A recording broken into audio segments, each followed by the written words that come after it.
نحمده ونصلي على رسوله الكريم أما بعد فأعوذ بالله من الشيطان الرجيم بسم الله الرحمن الرحيم وورث سليمان داود وقال يا أيها الناس علمنا منطق الطير وأوتينا من كل شيء صدق الله العظيم স্বাগতম জানাচ্ছি আপনাদের সবাইকে মনির বিন আমিন পেজের পক্ষ থেকে।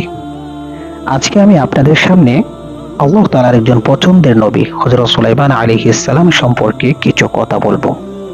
এর আগে আমি হযরত ইব্রাহিম আলাইহিস সালামের জীবনী নিয়ে একটা লেকচার দিয়েছিলাম 2-3 পর্ব করে মেবি। তবে আজকে জীবনী নিয়ে নয়, বরং আল্লাহ তাআলা সুলাইমান আলাইহিস সালামকে কি রকম ক্ষমতা দিয়েছিলেন, কেমন ক্ষমতা দিয়েছিলেন, সেখান থেকে বেসিক একটা কথা প্রেজেন্টেশন করে আমার আলোচনা শেষ করে দিব ইনশাআল্লাহ। ফার্স্ট অফ অল আমি বলতে চাই, হযরত সুলাইমান আলাইহিস সালাম ছিলেন হযরত দাউদ আলাইহিস সালামের সন্তান, বাবাও নবী, ছেলেও নবী। ইতিহাসে পাওয়া যায় হযরত সুলাইমান আলাইহিস সালাম ফিলিস্তিনকে 40 বছর পর্যন্ত শাসন করেছিলেন। وورث سليمان داود وقال يا أيها الناس علمنا منطق الطير। আল্লাহ তাআলা বলেন সুলাইমান দাউদের উত্তরাধিকারী ছিলেন।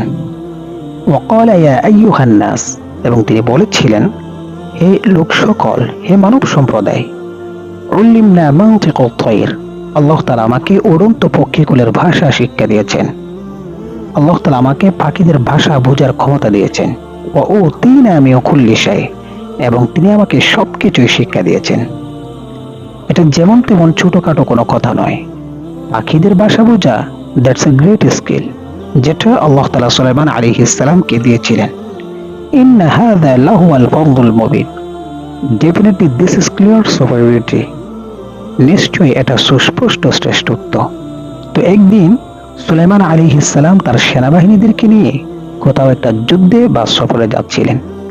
যেতে যেতে হাত্তা ইযা আতাউ আলা ওয়াদিন নামলি, যখন তারা পিপিলিকা অধ্যুষিত উপত্যকায় পৌঁছালো, অর্থাৎ তারা যখন পিঁপড়ার আস্তানায় গিয়ে পৌঁছলো, তখন তাদের যেটা পিঁপড়ার রানী ছিল সে বলতেছে ক্বালাত নামলাতু ইয়া আইয়ুহান নামলু দুখুলু মাসাকিনাকুম, হে পিঁপড়ার দল, তোমরা তাড়াতাড়ি তোমাদের গৃহে, তোমাদের ঘরে প্রবেশ করো।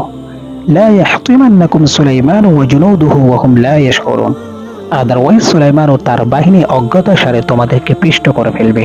তোমরা তোমাদের ঘরে প্রবেশ করো, তা না হলে সুলাইমান এবং তার বাহিনী আসার সময় তাদের পায়ের নিচে তোমাদেরকে আটার মতো পেষে ফেলবে। ওয়া হুম লা ইয়াশউরুন, আর সেটা তাদের খবরও থাকবে না। অতএব তোমরা তাড়াতাড়ি তোমাদের ঘরে প্রবেশ করো। পিঁপড়া রানী এই কথাটা বলার পর হযরত সুলাইমান আলাইহিস সালাম একটা মুচকি হাসি দিয়েছিলেন।